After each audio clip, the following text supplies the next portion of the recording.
Would you have done something differently than President Biden during the past 4 years? There is not a thing that comes to mind in terms of, and I've been a part of most of the decisions that have had impact. I'm Donald J. Trump, and I approve this message.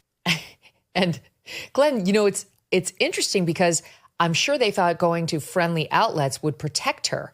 But sometimes being at a friendly outlet can lead to your guard being down, and you don't realize, and I don't think Sunny Hostin realized either, when you're in danger.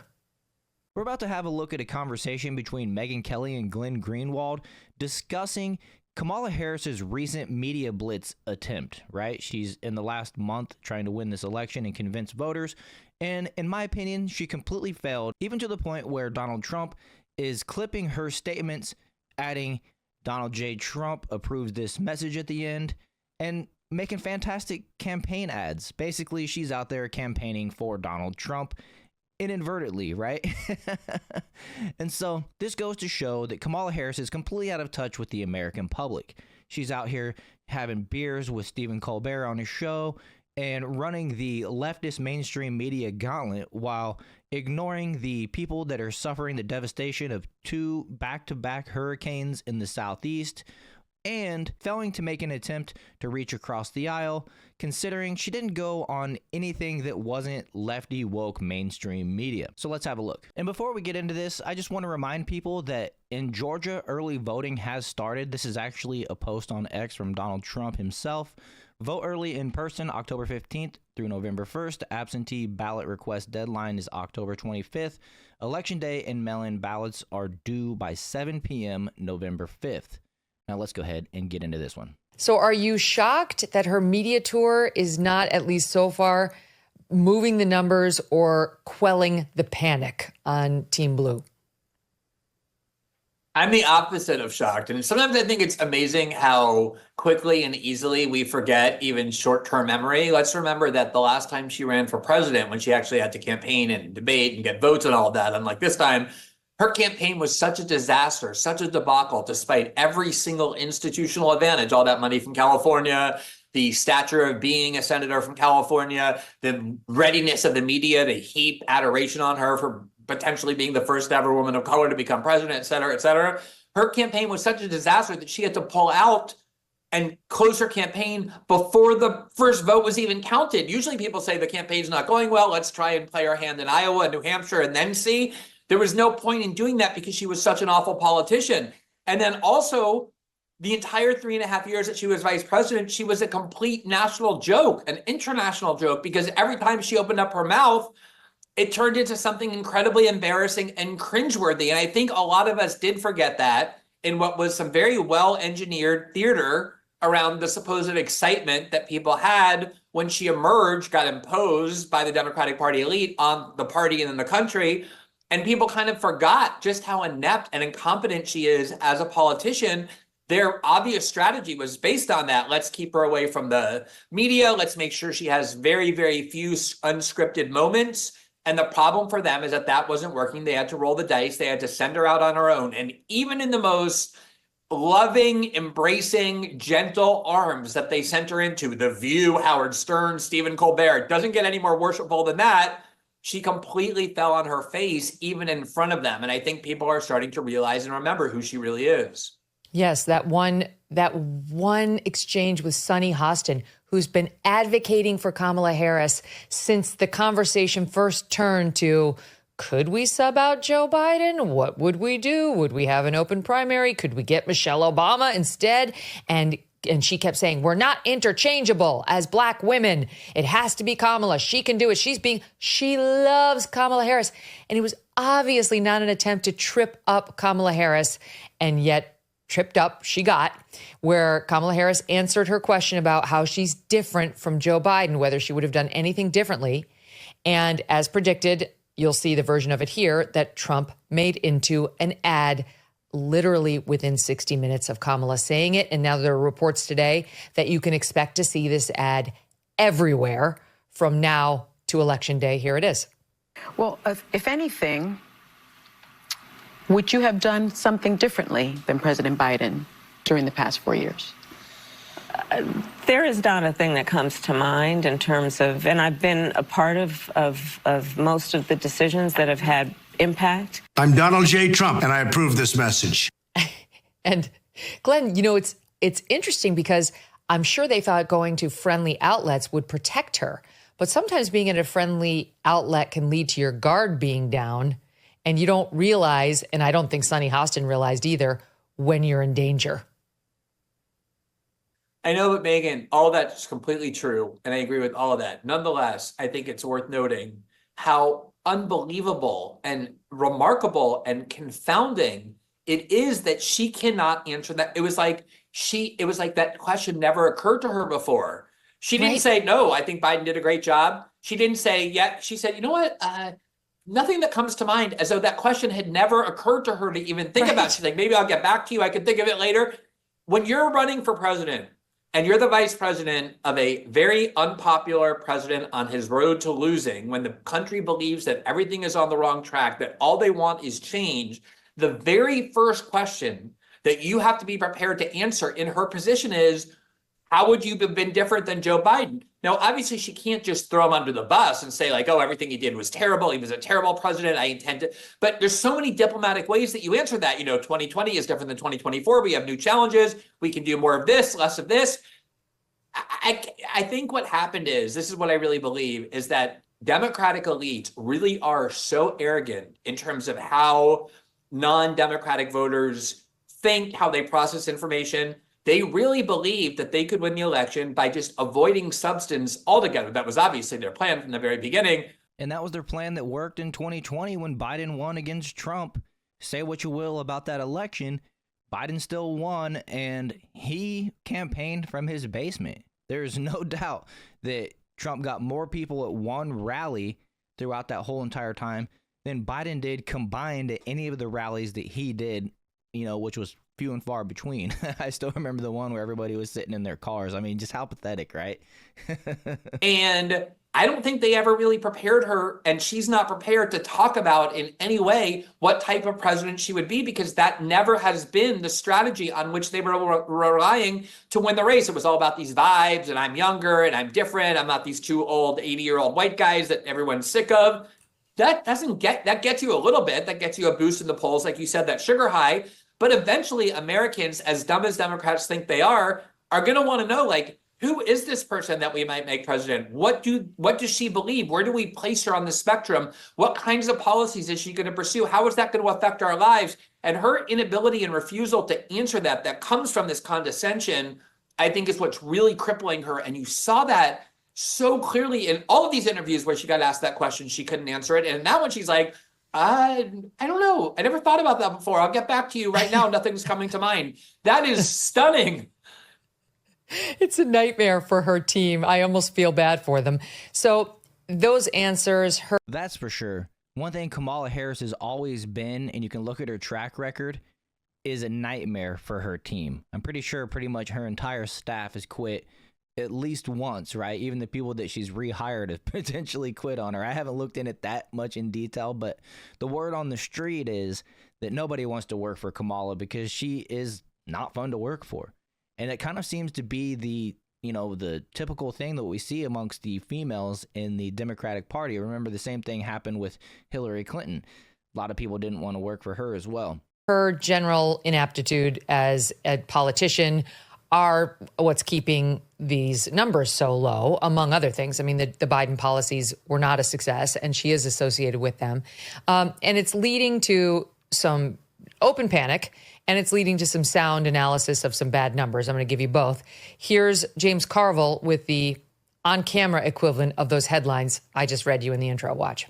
Only thing I feel is the election's coming November 5th. And I'm scared to death, and I'll get a time to, obviously. You're not in a reflective mood. Not in a particular reflective mood right now. I'm very, very concerned and very What does scared. Harris need to do with the month left? All right, 7 months left. Let's start. We got 26 days. Yep. Today is gone. You're going to lose 4 to the hurricane. They're doing all this and sitting down with 60 Minutes and sitting down with Colbert. I have a press conference. I get to ask the question. You'd like to see her do more press conferences? I'd like her to put more things in place. I would put President Obama out to make that. He's only got a 92% approval with Democrats. So I would have President Clinton talking, going on these local TV stations talking about how tariffs are going to destroy the economy of Wisconsin or Michigan or anywhere else, because they have never worked. But we're just letting that go. So is he wrong? I mean, you have to give credit to the Clinton people like James Carville and those others, because they ran for president at a time when the Democrats were a disaster. They couldn't win an election. Going back to George McGovern, who got crushed by Nixon. The only one they won was Jimmy Carter because of post-Watergate anger at the Republicans. And then it was Reagan twice, George W. Bush the first time. And they did do a very good job of reinventing the party by focusing it not on these issues that alienate working class people or other people, but by realizing, as that old saying goes that they adopted, it's the economy, stupid. Like, all people care about is how are you going to materially improve our lives, which is what voters should care about. Think about this, even as two people, you and I, who cover politics every single day. What is a Kamala Harris policy on which she's running? Basically, what we know about her are two things. We know about what she thinks about abortion, which is she's in favor of it.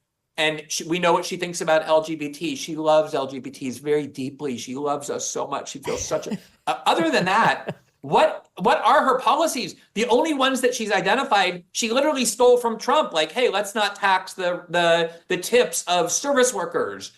And every other policy that we've heard from basically is nothing other than everything I said I believed in 2019, single-payer healthcare, ban on fracking, mandatory buyback of guns, are things I no longer now believe with no explanation. So if you're going to present a candidate who has no ideas, no ideology, no platform to even try and convince people that you're going to improve their lives, let alone to persuade them that you're going to, how do you expect to win an election? I think what James Carville is saying there is true, which is she should stop talking about all of these kind of cultural issues, these ancillary issues, relying on these very vague pronouncements about who she is and isn't, and just go to those swing states and talk about the effects of the election on those people's economic lives, because that's ultimately what people vote on, despite how dumb Democrats think they are. And I'll echo that last statement made there by Glenn Greenwald. The Democratic Party thinks the American voters are stupid. They have no respect for you. I mean, just look at how they inserted Kamala Harris in the presidential nominee, considering nobody voted for her. They didn't give the American citizen any chance of a primary, and they ignored the 14 million people that voted for Joe Biden that they said they wanted Joe Biden to be their candidate. And don't give me this crap that when they voted for Joe Biden, they were voting for Kamala Harris because she was the vice president. That is not the case. Not once in history has a person cast a vote for president strictly based on the vice presidential candidate, right? It's maybe a consideration kind of in the back of your mind, but it's not like, oh, that's the deciding factor, so I'm going to vote for this person. It never happened. So no, nobody has ever voted for Kamala Harris, especially when you get to the level of delegate votes, right? Even in 2020, you can go back to 2020's election and see that she was completely destroyed after trying to debate with Tulsi Gabbard, and she didn't earn one delegate vote in that election. She didn't earn one delegate vote in this election, yet somehow she acquired them all over the phone, making some calls on a weekend. So yes, the Democratic Party thinks the American voters are stupid, or at least they think that the people that vote for them are stupid, and maybe that's why they hate the people that vote against them. They vote for people like Donald Trump because they're scared. They know that those people know better, and they feel like they have to do everything in their power, lie, cheat, steal, say whatever they think that their people, their voter base needs to hear in order to make them feel secure in casting that ballot for the Democrat. And it works, unfortunately. And the other thing that they do is, rather than come out here with good policies, like Kamala Harris is completely lacking in this election, she hasn't had one really good, like, just gotta vote for that policy. I mean, being fair, right? Just think about it. There's nothing out there that's like, oh man, this woman, she's just got this one leg up on Trump. Although I love Trump for everything else, she's just better in this one category. It doesn't happen. It hasn't happened. So in light of that, what they do is they make you fear the other candidate. They use isms, right? And so in light of that, what they make you do is they make you fear the other candidate. And look at how they've treated Donald Trump for the last 8+ years. They make him seem like he is the complete boogeyman. I mean, Project 2025 is something that Donald Trump has never read. He has nothing to do.